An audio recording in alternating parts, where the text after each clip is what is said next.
আসসালামু আলাইকুম, কেমন আছেন সবাই? আশা করি সবাই অনেক ভালো আছেন। স্বাগতম সবাইকে ফ্রিতে ব্লগিং কোর্সের একটা নতুন ভিডিওতে। আজকের ভিডিওতে দেখাবো কিভাবে আপনি আপনার ব্লগ সাইটে প্রোডাক্ট ক্রেডিট চেঞ্জ করবেন, অর্থাৎ এখানে কিভাবে আপনি আপনার ওয়েবসাইটের নাম দিবেন তাই দেখাবো আজকের এই ভিডিওতে। তো চলুন কথা না বেরিয়ে ভিডিওটি শুরু করি। তো প্রথমে যে কোনো একটি ব্রাউজার ওপেন করবেন, দেন সেখানে আপনি আপনার ব্লগ সাইটটি লগ ইন করে নেবেন। লগ ইন করার পরে ড্যাশবোর্ডে চলে যাবেন। দেন একটু নিচের দিকে এখানে দেখতে পাচ্ছেন থিম নামে একটা অপশন আছে, এখানে ক্লিক দিবেন। ক্লিক দেওয়ার পরে এমন একটি ইন্টারফেস দেখতে পাবেন। এখানে দেখতে পাচ্ছেন কাস্টমাইজ নামে একটি অপশন আছে এবং পাশে একটি অ্যারো বাটন আছে। আপনারা অ্যারো বাটনে ক্লিক দিবেন। ক্লিক দেওয়ার পরে এখানে দেখতে পাচ্ছেন এডিট HTML, এখানে ক্লিক দিবেন। ওকে, তো ক্লিক দেওয়ার পরে এমন একটি ইন্টারফেস দেখতে পাবেন। এখানে দেখতে পাচ্ছেন অনেক কোড আছে। তো এখান থেকে আপনাদের একটি লেখা খুঁজে বের করতে হবে। তো আপনারা ডিজাইন বা এই লেখাটি খুঁজে বের করবেন, তার জন্য একদম নিচে চলে যাবেন। ওকে, দেন একটু উপরের দিকে যাবেন। ওকে, তো আপনারা যদি আমাদের থিমটি ব্যবহার করে থাকেন তাহলে 9212 নম্বর লাইনে চলে যাবেন। দেন এখানে দেখতে পাচ্ছেন ফুটার কপিরাইট, এখানে একটি ইন্টার বাটনে ক্লিক দিবেন। ক্লিক দেওয়ার পর নতুন একটি লাইন ক্রিয়েট হবে। তো এখানে আপনাদের একটি কোড দিতে হবে। তো কোডটা আমি লিখে রেখেছি।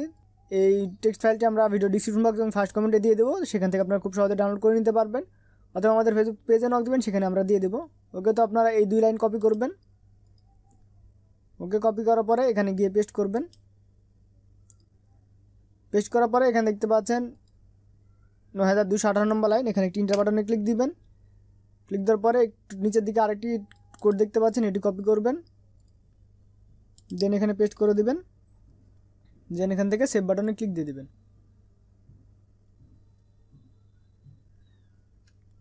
দেখতে পাচ্ছেন আমাদের প্রসেসিং হচ্ছে, একটু অপেক্ষা করবেন।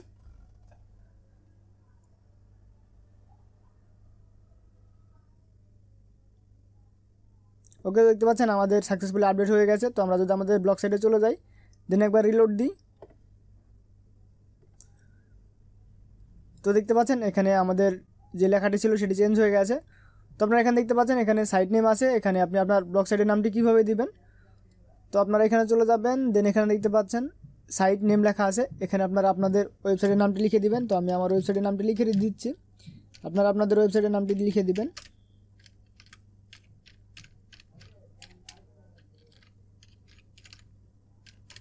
ওকে, তো আমি আমাদের ওয়েবসাইটের নাম লিখে দিলাম। দেন এখান থেকে আমরা সেভ বাটনে ক্লিক দিয়ে দেবো। ওকে, দেখতে পাচ্ছেন আমাদের সাকসেসফুলি আপডেট হয়ে গেছে। যদি আমরা একবার রিলোড দিই, তো দেখতে পাচ্ছেন আমাদের ওয়েবসাইটের নাম এখানে চলে এসেছে। আমরা যদি এখানে ক্লিক দিই, ওকে, দেখতে পাচ্ছেন এখানে আমাদের ওয়েবসাইটের নাম চলে এসেছে। যদি আমরা এখানে একটি ক্লিক দিই, তো দেখতে পাচ্ছেন আমাদের অন্য একটি সাইটে নিয়ে চলে এসেছে। তো এখানে কীভাবে আপনি আপনার নিজের ওয়েবসাইটটি শো করাবেন, তার জন্য আপনারা ড্যাশবোর্ডে চলে যাবেন। দেন এখানে দেখতে পাচ্ছেন একটি হাইপার লিঙ্ক আছে, এখানে আপনি আপনার ওয়েবসাইটের লিঙ্কটি দিয়ে দিবেন। তো তার জন্য আপনারা এখানে চলে যাবেন, লিঙ্কটি কপি করবেন। কপি করার পরে এখানে পেস্ট করবেন।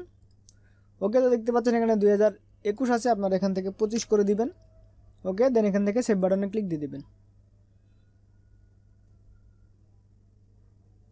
ওকে, দেখতে পাচ্ছেন আমাদের আপডেট সাকসেসফুল। তো আমরা যদি আমাদের ওয়েবসাইটে যাই, দেন একবার রিলোড দিই,